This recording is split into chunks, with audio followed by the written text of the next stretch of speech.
Yan ang pancake niya. Ano? Try it, dali. And then I gotta spread the Why you like pancake, babe?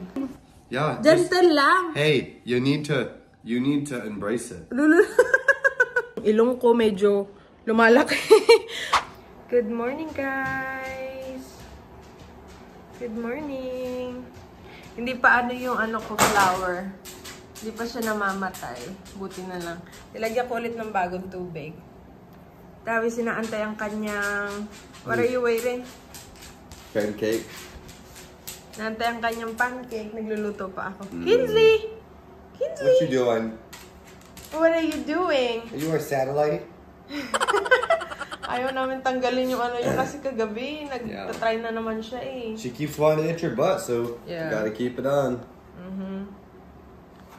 Yan ang pancake niya. Ano? Try it, dali. And then I gotta spread the Why you like pancake, babe? I don't know. Oh, probably because I grew up with it. Aunt Kathy keeps making you pancake when you were... Every morning. Really? Lami.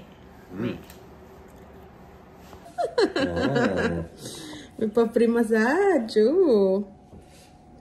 For the pancake, huh? Para na sa pancake. Maybe that'll make your back feel better since you're... Masakit, babe. Yeah. Gentle lang. Hey, you need to embrace it. Aray, gentle lang naman. Ito naman. Hey.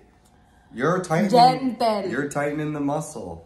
Gentle lang. No, may muta-muta pa ako Yeah. I might take her for a WA. Okay. That feel good. Yeah, it feels good. Ouch!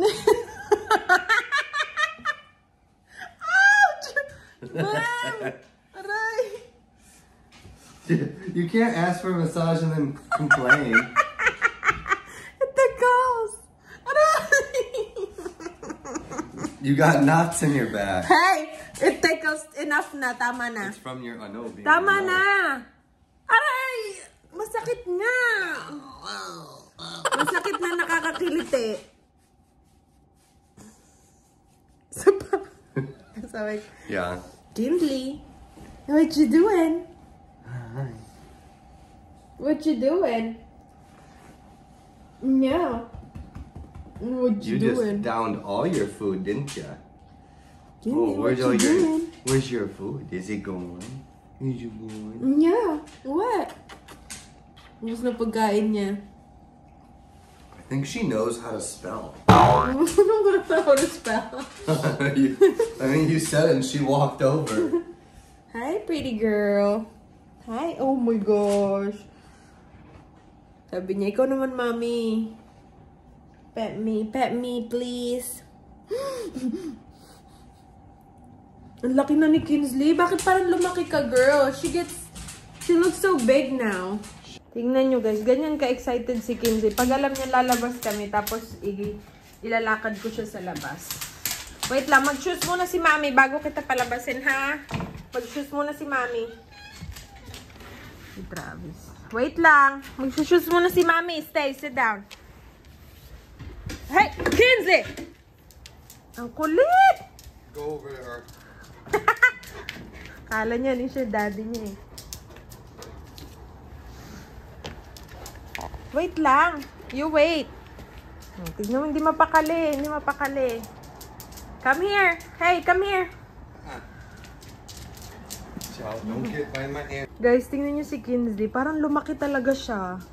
Nung tinimbang namin siya, nadagdagan siya ng timbang. Kinsley! Excited siya kasi maglalakad kami. Excited ang Kinsley. Right here, no. You can't go there. Daddy's gonna put your leash.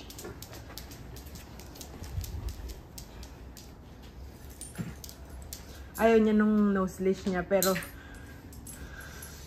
pag alam niyang kukunin namin yung leash niya, alam niya alis kami.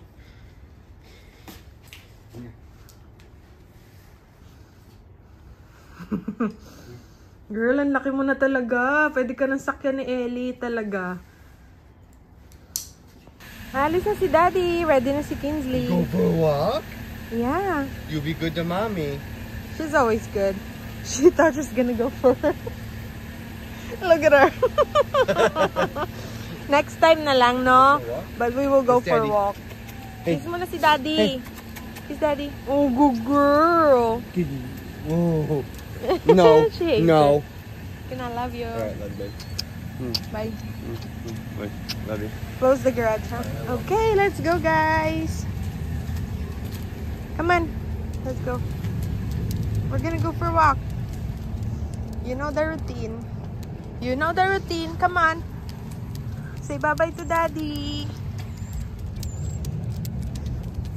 Come here, right here. Maaraw ngayon, guys. Pero malamig pa din. Ilakad ko muna si Kinsley ng mga ilang minuto. Hanggang dun sa taas. Come on. Bilis na, Kinsley. Let's go. Amoy-amoy siya. A few moments later. So, may mga nagtatanong sa akin kung nag-work pa ba daw ako. Yes po, nag-work pa rin po ako. 35 weeks ko lang ngayong araw, guys. Grabe, sobrang lapit na talaga. Parang hindi pa rin namin hindi pa rin kami makapaniwala na malapit na kami sa finish line, no. Malapit na kaming, alam mo yun, malapit na naming makita si Ellie. Malapit na ako manganak.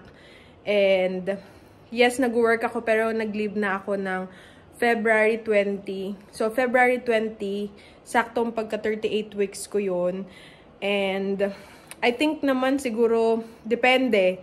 Sana naman, sakto lang, no? Sakto lang lumabas si Ellie, hindi maaga, hindi yung super tagal, ganun. May mga iba kasi nasabi nila, pag panganay mo daw, minsan matagal daw, minsan overdue, ay madalas overdue, ganun.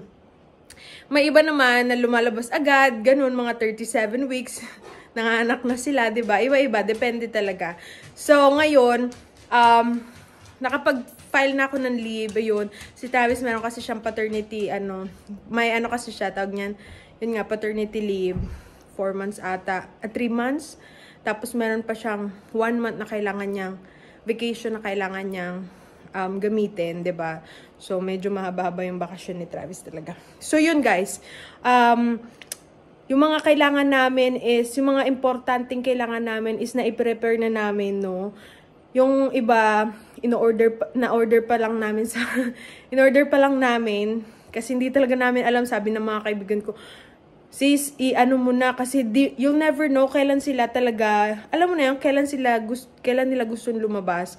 So, yung mga nararamdaman ko ngayon is parang, feeling ko mababa na si Ellie, kasi malapit na siya sa, alam mo yun, malapit sa puson, sa babang puson, muna siya talaga nararamdaman. Yung minsan may mga, yung galaw niya nandun na talaga sa baba. Tapos, super active pa rin siya, ganun. Tapos yung mga symptoms ng mga madalas, diba, ng mga third trimester, hindi siya makabangon, ganun. Nararamdaman ko rin yun pag, kasi minsan nangangala yung, left side ko na hita, kasi nga, doon ako palaging natutulog. So, ayun, siguro, yung mga ibang pangangalay, hindi ko siya masyadong nararamdaman na kasi, kasi ako tawag nito, yun nga, yung panay ako nag-workout, tapos, pag wala akong ginagawa sa bahay, naglalakad kami ni Kinsley, ngayon, nag-start ako maglakad-lakad, ganyan. So, kapag hapon naman, nag-workout kami, pero may mga time na, siguro sa isang linggo, 2 beses lang kami hindi nakakapag-gym, ganun. Pero pag hindi ako nakapag-gym, dito ako sa bahay nag-workout, home workout, ganyan. Tapos naglalakad-lakad din ako, nag-squat, ganyan. As much as possible, yun, alam mo na, yung maging active. Kasi nakakatulong siya sa akin, para sa akin ha, based on my experience. Kasi, mas nararamdaman ko yung mga pulikat, ganun. Tapos yung pangangalay, kapag wala akong ginagawa, naramdaman ko yun siya nung second trimester, yung lalo na sa hita ko. Tapos yung sabi nilang ligament pain, yun nga, kasi normal din naman daw yun. Tapos, yung sa hita, sabi ko parang ngalay na ngalay, ganun. Tapos, nung ini-stretching ko siya, doon nawawala siya, ganun. Tapos, kapag naglalakad ako, tapos, alam mo yun, hindi ko alam, baka ganun lang talaga ako, no? O nakakatulong talaga siya, 'di ba? Ayun nga, malapit na guys. Last day ko sa work, February 20. Alam mo yun, nakikita mo na talaga yung nakikita nyo naman, no? Yung ilong ko medyo lumalaki. Para sa akin, malaki na talaga yan, no? Kasi maliit talaga ilong ko. Alam mo, napango. Tapos minsan namumula yan. Namumula yung ilong ko pag lalabas ako. Tapos, alam mo na, pag papasok ng work, minsan napapansin ko talaga parang dito nangangamatis, oh. So, normal lang din naman yun kasi nga buntis tayo. May mga time talaga na maiisip natin yung, alam mo na yung pagbabago sa katawan natin. So, si baby muna dapat, 'di ba? Maibabalik mo naman yung katawan mo no. Pero as much as possible, maging healthy ka para din sa baby mo, 'di ba? Kasi yun naman yung gusto natin lahat. So, yun. Wala akong manas sa paa, guys. Hindi ako na manas sa paa kasi nga siguro panay nga kami workout ganun. Wala akong manas-manas sa paa kasi nga ayun, di kasi ako mapakali.